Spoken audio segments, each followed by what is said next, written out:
Hey Rush Creek, this is Justin from Soul Graffiti Productions here setting up your 16-point sound system, wirelessly controlled AV. And I wanted to give you a full video from the outside of the event hall here at Rush Creek, walking in and doing a full setup. While I do this, I'm going to be talking through a couple points on troubleshooting. It might be that some things might even pop up as we're doing this. Sometimes there's something quirky that happens where you might have to do a little reset with the router or restart the Behringer, but this is how it works, and it works pretty well. I've already done numerous tests. So we have the portable rack, AV rack, that rolls out, and then we have all of our gear back here. This doesn't need to move out to start the system anymore. We've included this extra master on-off. It says master on-off actually on it right here. And so what you're going to do is turn the master on-off. This automatically turns on all of your Asus router, your XR18, all of your wireless devices that are connected to your portable unit, all of your amplifiers. We have two different Sony 7.1s being used, and then the Crown 2500. We did a couple labelings, do not touch as the most important one. And then also main front speakers is this top one. These are the outside speakers, the Crown, which Lawrence set up for you guys. And then this is the inside back speakers, which we just set up last night for the first time. All right, so what we do is this portable unit is being charged because you have a charging station for all of your wireless devices that you want to keep charged. We're going to unplug from your charging port, and it says charger station right here, please leave on. So that's what you'll bring it back to and plug back into when you're done with your event. And then we're going to roll this out gently. Nothing is connected right now on this cart, so just go really slow. In the future, you might want to do some Velcro on each level so that the computer and other things can be secure when you're moving it around. I'm just going to go to a random location here, which I've never gone to this location of the room, but what's great is you can pick any spot. I know that different events have different needs with locations for something bulky like this, most likely by the DJ booth or out of the way. So we're going to want to plug this in to the wall using the exact same cord that was charging your system. So it's right here. It's a pretty long, I think it's a 15-footer. So it does have some length if you want to go to like the middle of the floor. This floor does have some center plugs, I found out. So you'd want to use the center plugs if you're in the middle of the floor.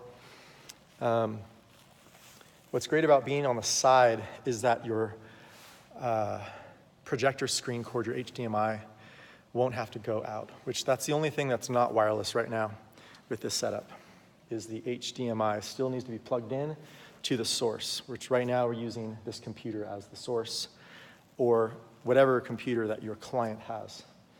So here we are. This is the portable rack, and we are going to unplug two of our a transmitter and a receiver. We're going to make sure that they match. This is called blue 0.01 right here.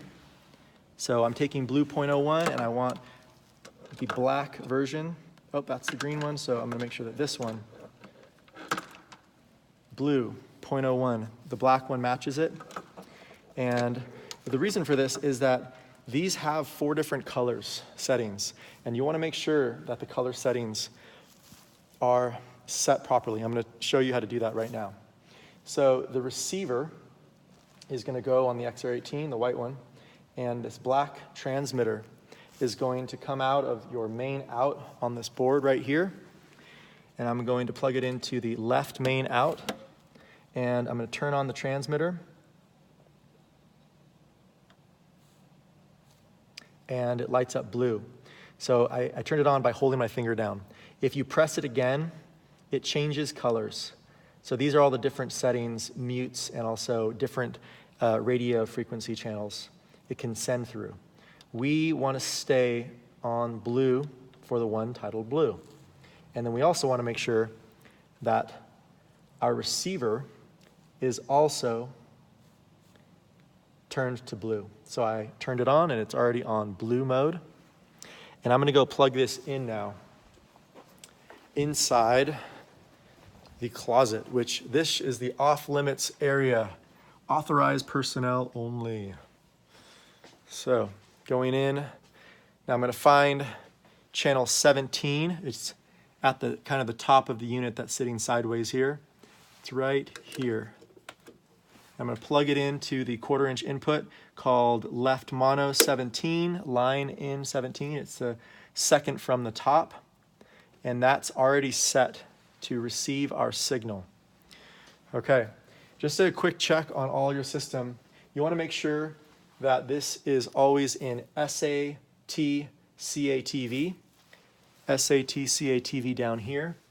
You want to make sure that your XLS 2500 is turned on and you have lights. I turned off the auto power save that happens after like 20 or 30 minutes, which was, I think, one of the issues you guys had with these devices, is that it automatically turned off if it didn't have any sounds. And then I started pulling things out, which that's the thing that we're going to stay clear of. Possibly considering like maybe putting up some type of like plastic here coverage, or getting a whole new rack is kind of the next goal. So I'm checking, making sure that all of my wireless receivers, my Shure and my Sennheiser, my clip-on mic and my handheld are on power, and my Asus has all of its LED lights displayed on, showing that it's sending signal. Now, coming back out here, I'm going to go to my source, which the computer is the source. It's the DJ, it's the possible video feed, it could be an instrument, etc., plugged into here. So what's happening is my 3.5 millimeter out, headphone jack out from the computer is going directly into channel 3/4, 1/4 inch in to this mixer. This will always be here like this, and it says do not touch, so please keep this plugged in like this. And this cord, the 3.5, is what you can give to clients to plug in their devices. So here's how we do our sound check, making sure that this is all at 12 o'clock right there, all of these straight up and down, and this is in the off position right now at 0. Our main volume is at 12 o'clock. So once we turn on the computer here, I'm going to slowly bring the power, or the volume up here. Okay, so I'm set to a DJ channel, and I'm going to turn on a little Polish ambassador. No sound, because I'm going to slowly bring the volume up here, starting from 0.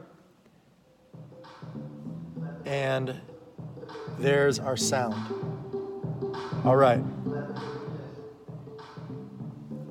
I believe we are in the setting that is all speakers, all 16 speakers inside and out. There's 8 speakers inside, 8 speakers outside.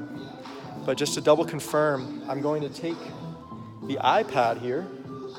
Let me turn this down a little bit so we can talk. I'm going to take the iPad that's been charged and ready to go, and I'm going to go turn it on.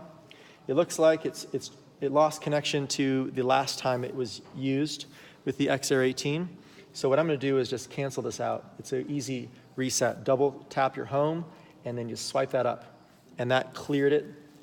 And then you're going to go into your settings. Make sure that you are in the appropriate wireless setting, which is the Event Hall Wireless Sound.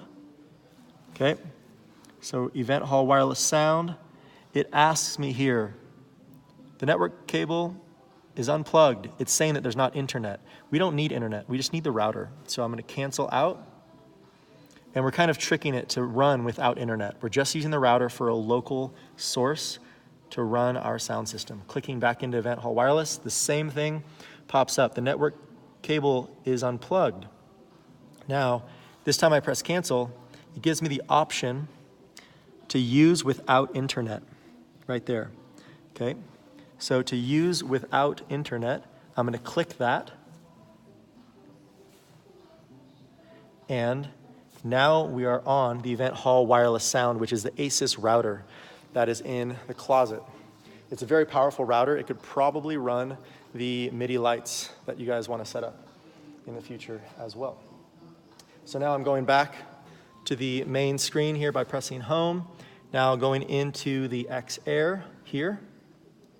And it's loading up because it's reading the system. Clicking that now. And it's showing volumes going. That's a great sign that the system's working. I'm going to slide over to channel 17 and notice how the mixer wireless, channel 17, augs in, has volume. Okay, it's a little bit low right now, and instead of changing it here, I don't really want anyone to touch these settings. Once you have clients and staff touching these settings, you're gonna have to reset it. And it might give feedback. It's just not the right thing.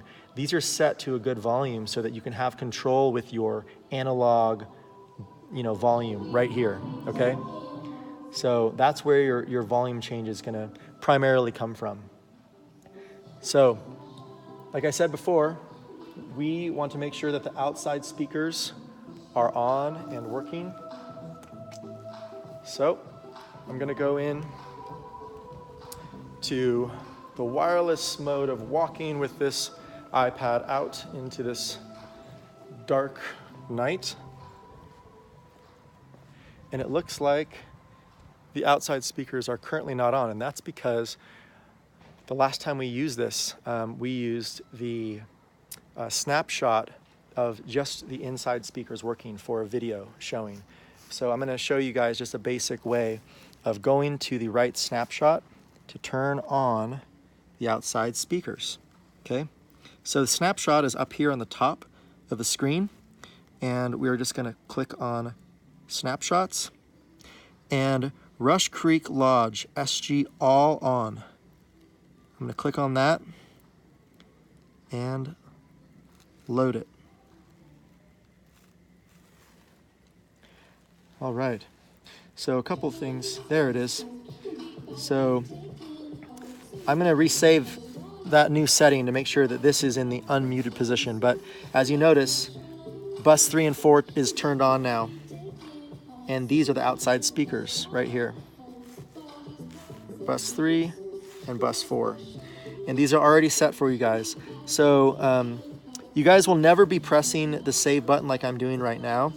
This is not something you want to do. This is for mostly the person programming it. So you guys are just able to load. That's the goal, okay? So going back and let's go try this one more time. I'm gonna go back, press the back button, and I'm gonna go back to snapshots on the upper middle, press snapshots, and I'm gonna go to Rush Creek Video All Inside. Now the All Inside is probably what we were set up for the first time that we loaded this. So clicking on that, and I'm gonna press load. It asks me, load snapshot, Rush Creek, video all inside, and I'm gonna click OK. And instantly, the outer speakers are in mute, low position, and we have sound on the inside speakers. All right, it looks like the volume in here is a little bit lower than I want on the back speakers. And so I'm just gonna bring these up and then resave it. The back speakers are on bus 1 and 2. You guys don't really have to worry about this because it's a setting that you don't really need to pay attention to very often. It's just like if there was a time when a client really wished that the right side speakers were down so they could talk at the bar more, you actually have the ability to turn that down. I'm gonna give you an example of that right now. I'm here on the right side of the event hall in the corner. It's kind of the northwest corner, and that's considered the right side of the room, how it's run with left and right.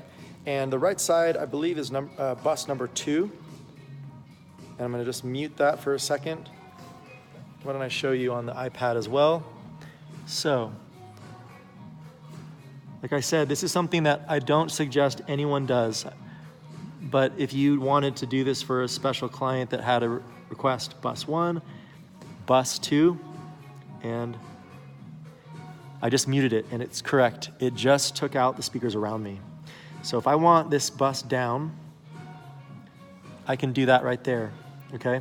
So it just brings the volume down a little bit in this corner where I've heard the bars most often set up, and people have had a hard time talking with the music going on. All right, so that's the basic setup of the system with your wireless cart here. And I'm gonna go into the video setup on the next video, because this is already 16 minutes long. This allows you to plug in extra XLRs, DJ ins, even an instrument, for example, 1/4 inch in or XLR. You also have your wireless Sennheisers that in the videos below this one, in the playlist, it has a walkthrough of how to turn this on. So just go ahead and watch one of the videos down on the playlist to find out more details on how to turn on these. But it's very simply set up to be on channel 2 for this one, and then on channel 3 for the SM58 wireless PGX D2, which is this one. As a matter of fact, I'm just going to turn this on just to double confirm. The on button is on. Check 1, 2. And it works. So that's what's supposed to happen with all of our EQs, compression, and gates that we've done on these channels. The feedback problem is hopefully gone. The thing that I'm trying to solve with these videos is that when you have new staff or even older staff that need more training, that they can watch the video and go through the steps to really make sure that each step is followed. My first time doing this video, actually, sound didn't come on right away, and it wasn't the system's fault. It was actually that this Spotify playlist was coming to a different device. So there's a lot of, trial and error issues that may come up that you're just gonna have to just go through the linear line of sound, right? It's very linear. It's from the point of where the source is from, and then just follow it down and find out which spot there might be a mute function on, the volume might be down, etc. What we've done with this setup is made it to where all of the internal EQs and volumes are already set up for you, and then you just control the main volume in a very simple way. All right, so the next video will be on the screen projector with this cart.